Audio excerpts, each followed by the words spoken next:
Hello and welcome. You found the Social Work Podcast. My name's Jonathan Singer, and I'll be your host as we explore all things social work.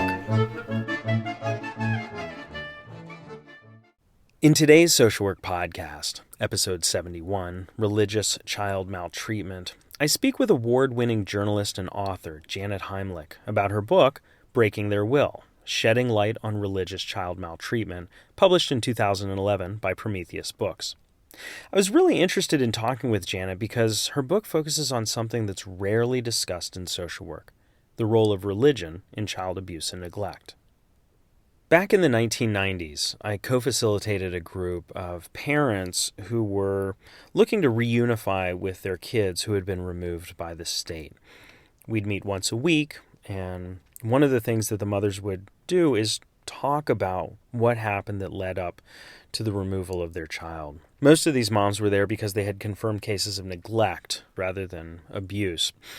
The stories were usually compelling, and oftentimes in the beginning of the groups, they were not particularly empathetic towards the child. They were pretty defensive, which I guess is understandable. I remember this one story. There was a mom who was talking about how her 12-year-old girl had been removed by the police and put into protective services. She said they came to her house one night at 2 a.m. With her 12-year-old daughter, and they said, "Your daughter, we found her walking the streets with prostitutes and drug dealers." And the mom said, "Well, I just told them there is nothing I can do for this child. If it is God's will that he test me with a spiteful child, then so be it. If it's God's plan that she learn her lessons by getting raped, then I can't do anything to prevent that from happening. Who am I to interfere with his will?" So I looked around the group and I saw a bunch of heads shaking no. In my own head, I was thinking, are you serious? But to the group, I said, "So I see that a lot of you are shaking your heads. What would you like to say to her right now?" Well, most of the group members told her she was wrong, that God did not want little girls to get raped. But some of the moms, and even though it was a parents group, it was all moms, some of these moms stopped short, right? They stopped short and said that God's will was a mysterious thing. It was almost like they wanted to agree with her, but they knew better. Well, at the time, my co-facilitator and I, we just didn't have the knowledge or skills to address the religious implications of this mom's comments. And frankly, we glossed over the God stuff, and we focused directly on the parenting. But that's not to say that we always glossed over God stuff. I mean, we were happy to talk with parents when they talked about religious beliefs that supported protective parenting, right? Or at least protective parenting the way it was defined by child welfare in our agency. And in preparation for this interview, I read a bunch of research and found that, in fact, most social workers focus on the positive. We focus on the good parts of religion. And it makes sense. Social workers tend to be strengths-based, so we focus on the helpfulness rather than the harmfulness of our clients' spiritual or religious beliefs, practices, or support systems. According to a 2010 survey of social workers and the way they use religion in their practice, Connie Carfort from the University of Windsor in Ontario, Canada, wrote, "Social work practitioners recognize spiritual maltreatment as a legitimate type of abuse or neglect affecting children and adolescents." In this article, she also suggested that spiritual maltreatment may be occurring often enough that it needs to be explored and addressed in social work research, education, and practice. Well, I'm hoping that today's interview will be a good place to start this conversation. I'm talking with one of the few authors that's actually written on the subject of religious child maltreatment, Janet Heimlich. And in today's interview, Janet defines religious child maltreatment, talks about religious authoritarian cultures, discusses examples of religiously motivated physical, emotional, and sexual abuse, as well as medical neglect. We talk about the laws that are in place that encourage religious child maltreatment and discourage reporting of people who might be engaged in religiously motivated abuse and neglect. And we discuss some ways that social service providers can talk with parents about authoritarian religious communities and religious child maltreatment. Now, a couple of notes about today's interview. The first is that Janet and I spoke over Skype. She was in Austin, Texas. I was in Philadelphia.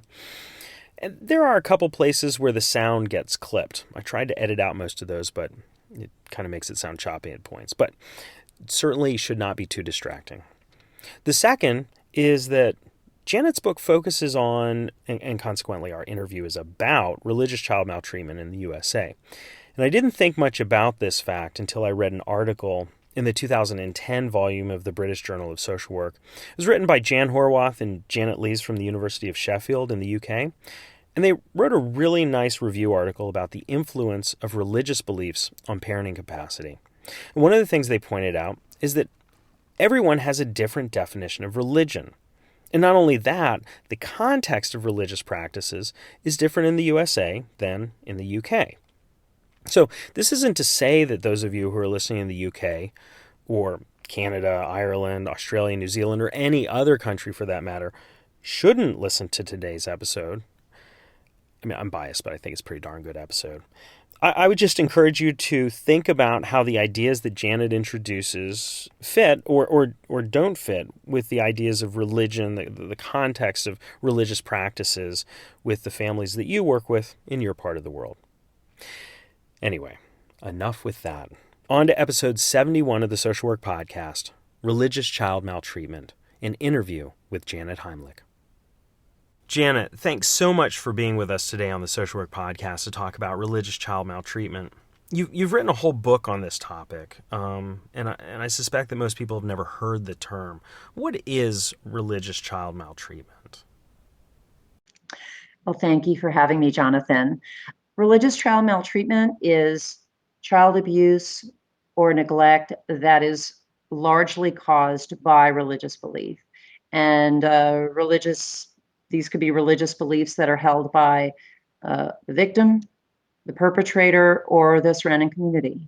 Before I started working on this book, the term religious child maltreatment literally didn't exist. At least Google had never heard of it. I did searches on it in quotes, and literally nothing came up except for maybe one or two items that I had been writing. I chose that term specifically because I felt it described the nature of these forms of abuse and neglect. And some people have been bothered by the word maltreatment, but as most members of your audience know, maltreatment includes both abuse and neglect. I'm certainly not saying that anyone that teaches their child faith that there's going to be problems, nor am I saying that if it's religion-infused maltreatment, it's going to be necessarily worse than if it happened in a secular environment. But I do feel it's important to call out specifically the aspects of child abuse and neglect that are significantly influenced by religious beliefs of those involved. And so that's what I've tried to do with this book. Well, and you're really clear in your book that you're not dismissing religion. You're not painting religious beliefs as inherently bad. But you do identify something that you call a religious authoritarian culture. And from my reading of your book, it seems like that's what you suggest that's where the intersection of religion and child maltreatment exists. Right. So I thought it was extremely important to look at where the problems lie. What causes certain kinds of faith to be healthy for children, and what causes certain kinds of faith to be unhealthy. So I observed from studying many cases, many studies, and doing many interviews that there was a universal problematic theme running through a lot of these cases. When a child is being raised in a religious authoritarian culture, whether that culture be a single household, a place of worship, a broader community, when there are authoritarian influences, I have found that children in those environments are at greater risk for religious child maltreatment. And I kind of call out three perfect storm aspects that determine whether or not it is religiously authoritarian. The first is that there's a strict social hierarchy in the culture. The second is that the culture is very fear based.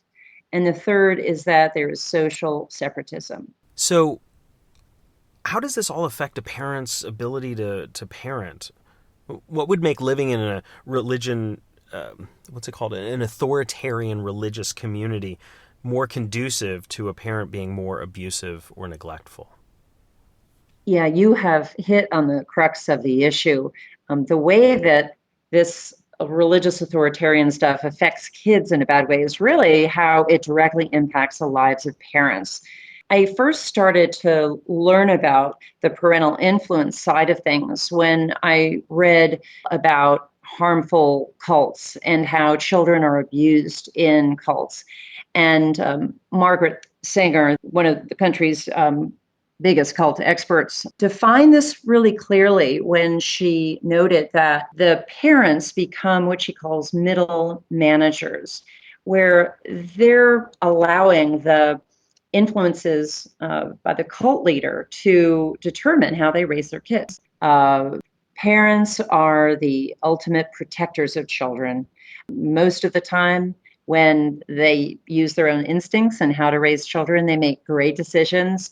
But if they're in an environment where they're following along the norms of a group or they're, say, doing what their religious leader tells them to do, oftentimes it's not necessarily in the best interests of the children. Oftentimes the decisions are made really for the betterment of the overall community. And that's not necessarily a bad thing for kids, but many times we see things like authoritarian parenting styles, excessive or a reliance on corporal punishment, which can lead to abuse. Emotional and psychological issues come up because the religious indoctrination is very important, and so they're kind of neglecting the child's intellectual and emotional needs. It's really interesting to think about parents as middle managers. I really like that concept. Middle managers in these authoritarian communities or environments where they're having to negotiate the needs of the community and the needs of the child. And it sounds like when the needs of the child lose out, that's when it becomes child maltreatment. You divide your book into the 4 types of child maltreatment: physical abuse, emotional abuse, sexual abuse, and neglect, specifically medical neglect. And I was wondering if you could share some examples, in part because many of the folks that listen to this work with kids who've been abused or neglected or are at risk for being abused or neglected. And not just child welfare workers, but all social workers and service providers who work with children and families. And I really think that exploring this idea could help folks think more broadly about abuse and neglect by bringing in this issue of religion. Sure. Throughout my book, I don't focus on any particular religion. I'm looking at Christian-based cultures, Jewish-based cultures, and Muslim-based cultures. When it comes to, say, physical abuse, corporal punishment is a big part of promoting the idea of obedience. And that idea of obedience is very strong and important for everybody, not just children. When it comes to emotional maltreatment, I see that as being the most widespread form, and specifically exploiting. It's one of 4 types of emotional maltreatment that I focus on. I even interviewed I interviewed a woman who, when she was a little girl, she spent her kindergarten year in the bathroom hiding out because her mother made it clear that her role in life was to go up to the teacher, go up to her friends and anybody in the school, and turn them over to Jesus somehow. And she was a shy child, and this was just devastating to her to have to do that. So a lot of times it's just really not understanding children very well and their development. So in this example, the intersection of emotional abuse and religion is the parents forcing this child to proselytize, something that she was so terrified to do that she spent a year hiding out in the bathroom, wasn't able to interact with her peers. She wasn't able to engage in what we call normative social development. Right. A child will become what I call a little preacher, and get up in front of the congregation or go out into the community and save souls and that kind of thing. And sometimes that could be very rewarding for a child to take on that role, but oftentimes, at least from the interviews I did, it was really stressful on the child to assume that kind of responsibility. And one thing that I learned when I was looking at issues of psychological maltreatment is that to identify it, you don't need to provide evidence that the child is negatively affected. It's actually just the action itself that the adult does. So if an adult, for example, were to say to a child, "You're a sinner and you've made God angry," that's an example of spurning. If you say to a child, "If you don't obey me exactly, and you sin by doing something bad and you're going to go to hell," that's an example of terrorizing. So, what are some examples of religiously motivated sexual abuse and medical neglect? Sure. When it comes to religious child sexual abuse, it's most often not a religious belief that directly impacts, the perpetrator's actions. There have been some fringy groups, some that are not all that small, that actually do believe that there needs to be sex between adults and children as part of their salvation type doctrines and that kind of thing. But for the most part, religions do not say, we should be sexually abusing children. We should be having sexual relations between adults and children. However, there are other religious beliefs that do contribute to that, and that is mainly the power imbalance that happens between perpetrator and victim, as well as the views of just the role of religious authorities in a religious community.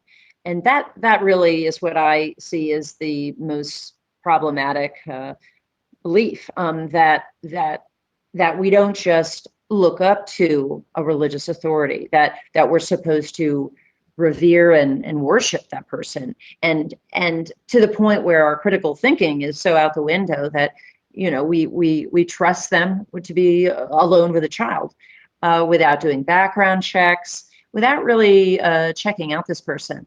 But a lot of that does come from the parental mindset that if it's someone with religious authority, and that includes in the home as well, where the religious authority, usually the father, is their authority is not questioned, and the victim is completely helpless if that kind of sexual abuse starts happening.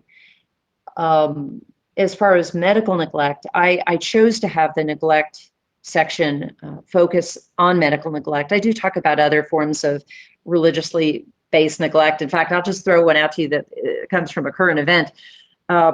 Most people are now aware of Harold Camping's false prediction about the end of the world and that kind of thing. And I think a lot of people, the media included, were kind of chuckling about how that might be impacting or what causes people to have those kinds of beliefs, and making a joke about it. But and you're talking about Harold Camping, the American Christian radio broadcaster that wrongly predicted the end of the world on, was it May 21st, 2011? Yes, that's right, around that time.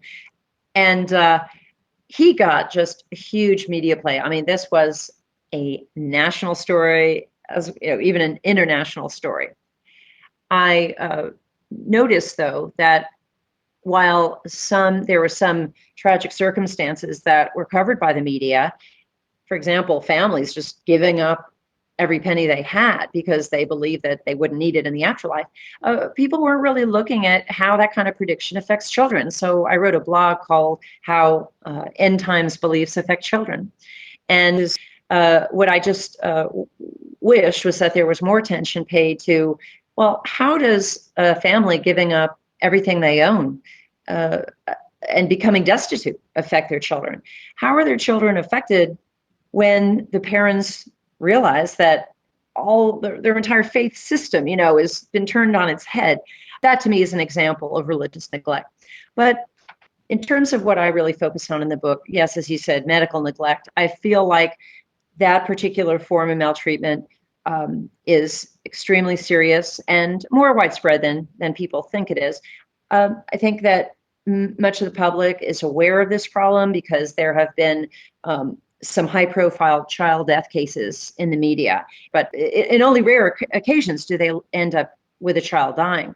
It can lead to a child just not getting appropriate dental care, having some sickness that just ends up getting worse and worse and worse, and can lead to permanent physical problems or even mental problems. When I think about a child getting sicker and sicker, being in pain, and maybe this is because I'm a parent, I'm remembering times when my daughter had an ear infection and was crying and holding her ear.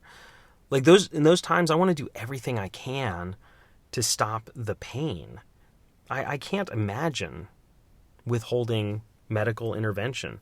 Now, I get that you said earlier that parents in these authoritarian religious communities are middle managers, right? And that they're constantly having to weigh the needs of the community with the needs of their child.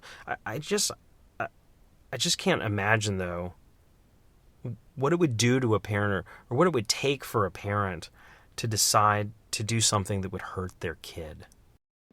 I think I do want to just add that when it comes to the mindset of parents that, for example, deny their children medical care because of their religious beliefs, they too believe that they are doing everything that they should be doing as a parent to pray over their child, because they feel that the best way that they can serve their child is to do whatever it takes to try to reach God and to have a deity make their child better.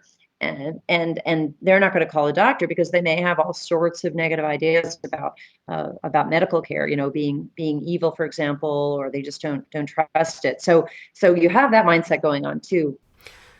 Right.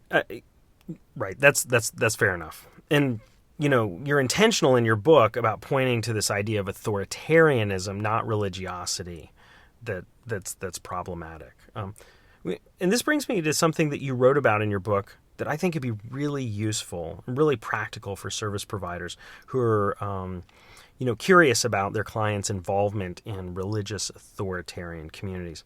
You wrote a series of questions that parents can ask themselves about their religious community that really gets at this question of how authoritarian is it?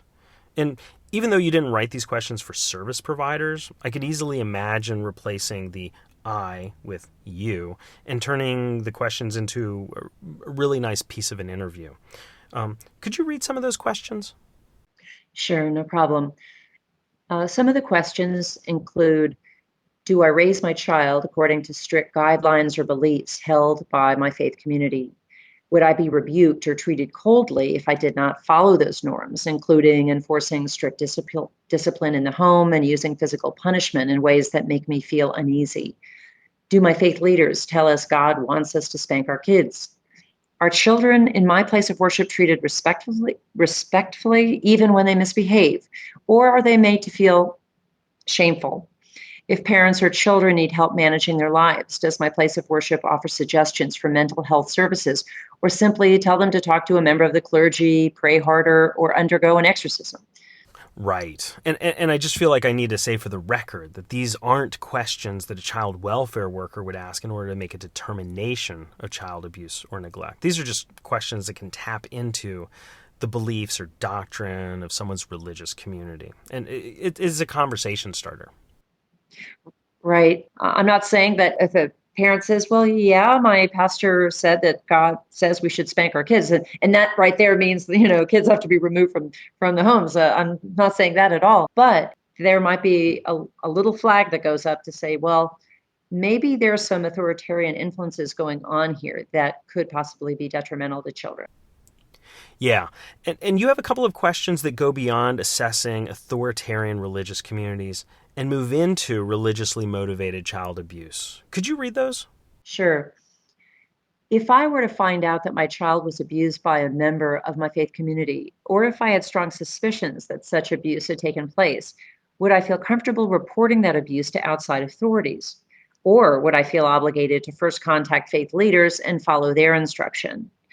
If I did speak to faith leaders first, would they likely advise me to report the allegations to law enforcement or child protective services, or to keep the problem within the church? Yeah, and clearly, if I had a client who answered that their religious community would discourage reporting suspected abuse or neglect, then I would have a good topic for my next supervision session, among other things.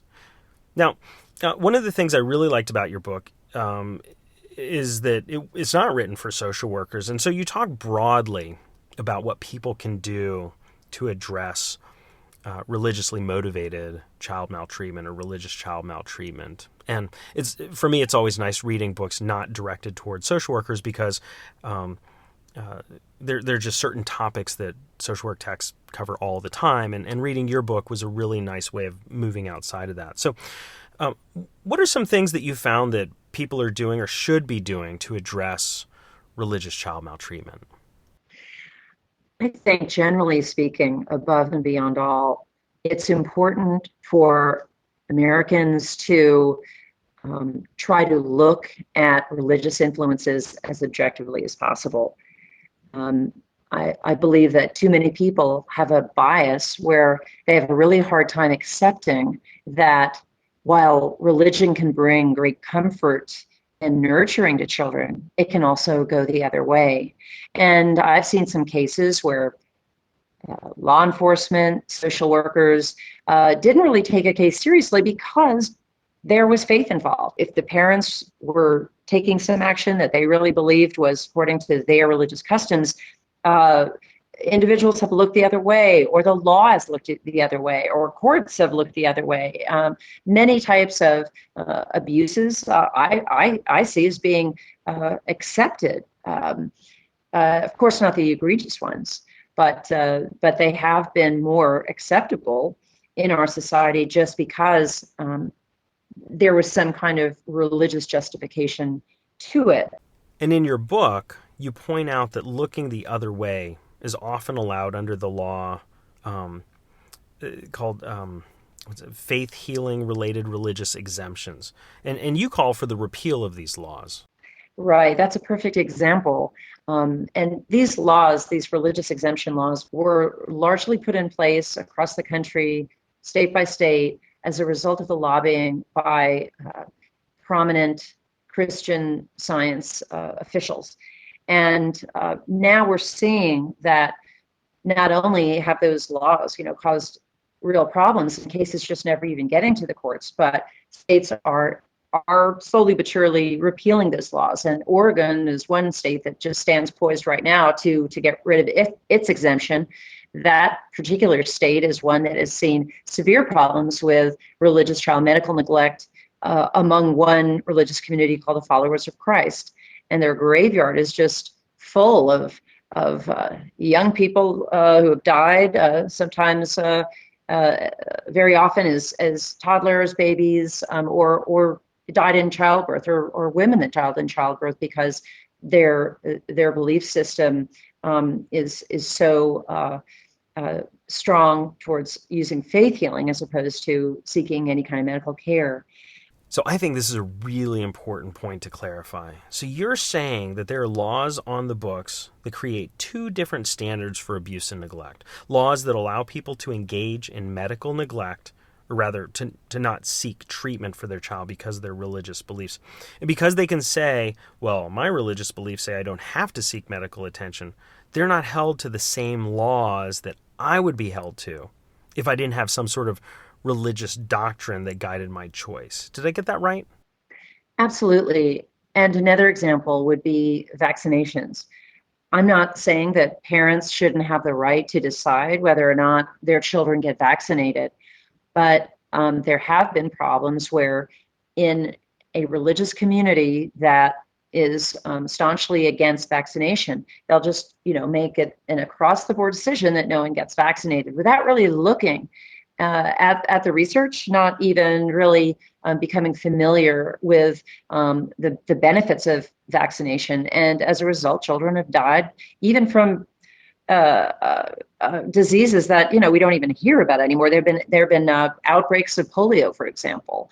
This is it's important to allow some exemptions in the law, but at the same time, if there's not enough education where religious communities learn about medical advances and things like that, and the possible detriments of not seeking medical care or vaccinating their children, then you're going to have more and more of these kinds of cases. And another point that you made in your book, and I think this is particularly germane to service providers, is that these types of laws discourage folks who are religious from calling the doctor or 911, and it encourages mandated reporters to not report things that they suspect are abusive or neglectful. And that's a huge problem, because then that cuts out an entire group of professionals whose job it is to protect kids.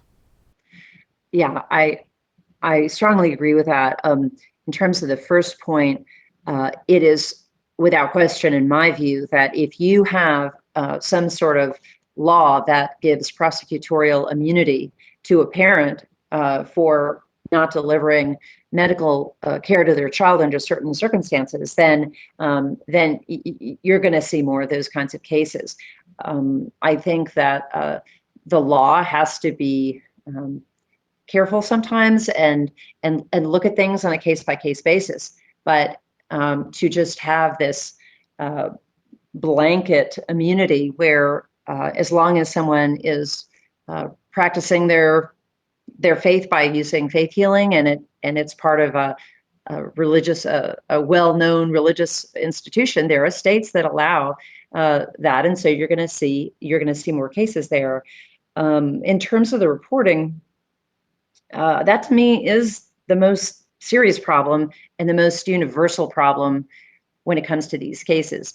And I want to say too that even though isolated groups are by far the most likely to resist reporting to outside authorities, you've seen a resistance to report child abuse cases even in the larger, quote, mainstream institutions.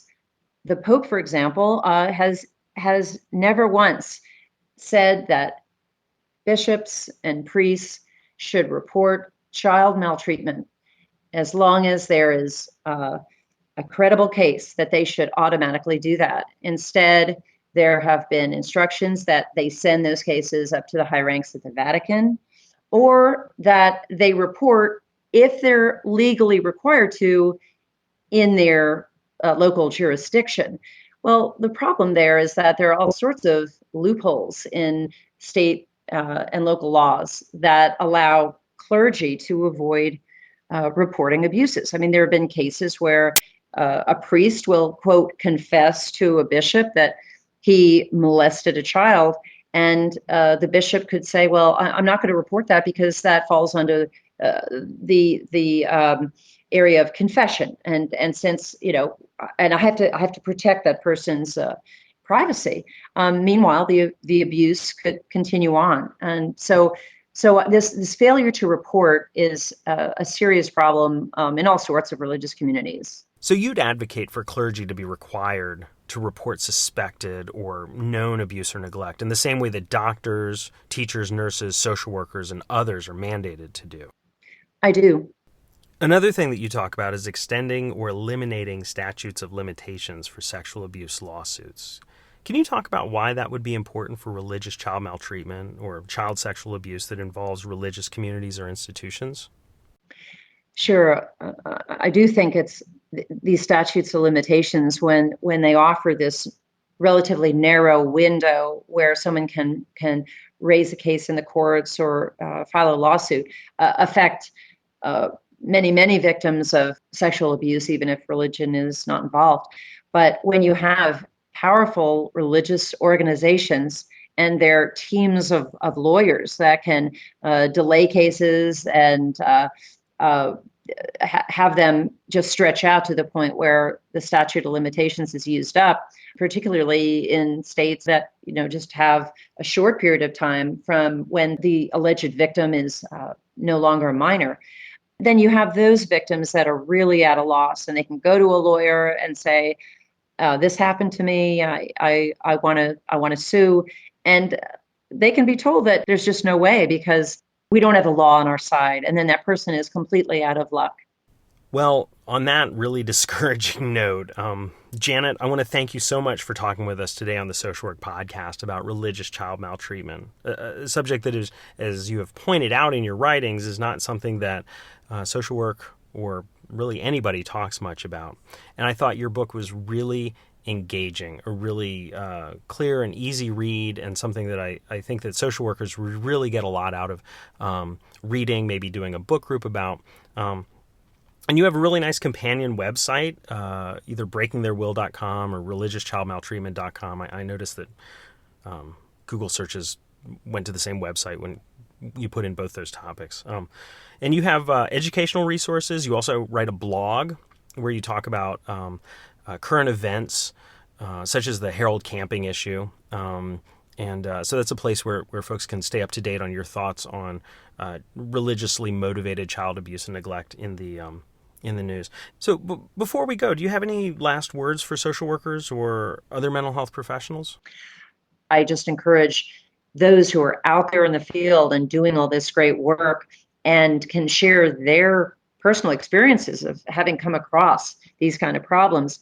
It would be great to hear from you by either emailing me through my website or commenting on a blog so that others can learn from you. I think that would be just really helpful to keep the conversation moving forward. That's great. Well, Janet, thanks so much for taking the time out to talk with us today. Thank you so much for having me. I'm Jonathan Singer, and thanks for being with me today for another episode of the Social Work Podcast. If you missed an episode or have suggestions for future episodes, please visit socialworkpodcast.com. If you'd like to support the podcast, please visit our online store at cafepress.com/swpodcast. To all the social workers out there, keep up the good work.